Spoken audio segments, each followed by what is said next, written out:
Romans 3 1 through 31. What advantage, then, is there being a Jew? Or what value is there in circumcision? Much in every way. First of all, the Jews have been entrusted with the very words of God. What if some were unfaithful? Will their unfaithfulness nullify God's faithfulness? Not at all. Let God be true, and every human being a liar, as it is written, so that you may be proved right when you speak, and prevail when you judge. But if our unrighteousness brings out God's righteousness more clearly, what shall we say?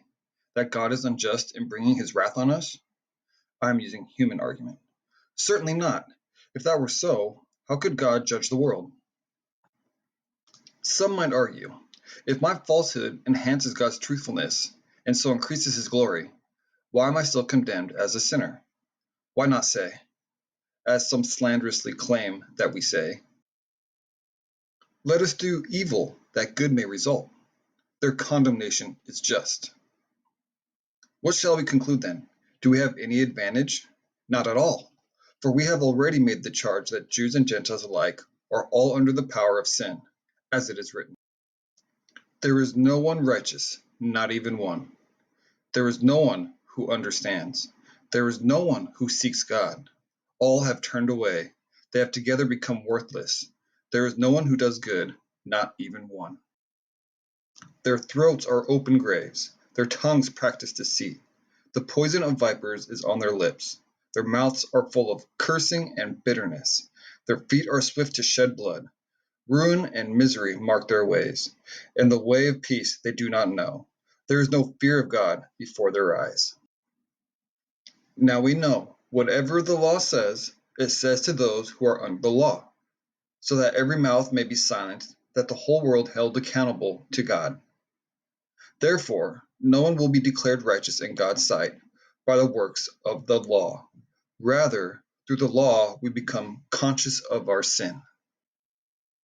But now, apart from the law, the righteousness of God has been made known, to which the law and the prophets testify. This righteousness is given through faith in Jesus Christ to all who believe. There is no difference between Jew and Gentile. For all have sinned and fall short of the glory of God, and all are justified freely by his grace through the redemption that came by Christ Jesus. God presented Christ as a sacrifice of atonement through the shedding of his blood, to be received by faith. He did this to demonstrate his righteousness, because in his forbearance he had left the sins committed beforehand unpunished. He did it to demonstrate his righteousness at the present time, so as to be just and to the one who justifies those who have faith in Jesus. Where then is boasting? It is excluded. Because of what law? The law that requires works? No, because of the law that requires faith. For we maintain that a person is justified by faith, apart from the works of the law. Or is God the God of Jews only? Is he not the God of the Gentiles too?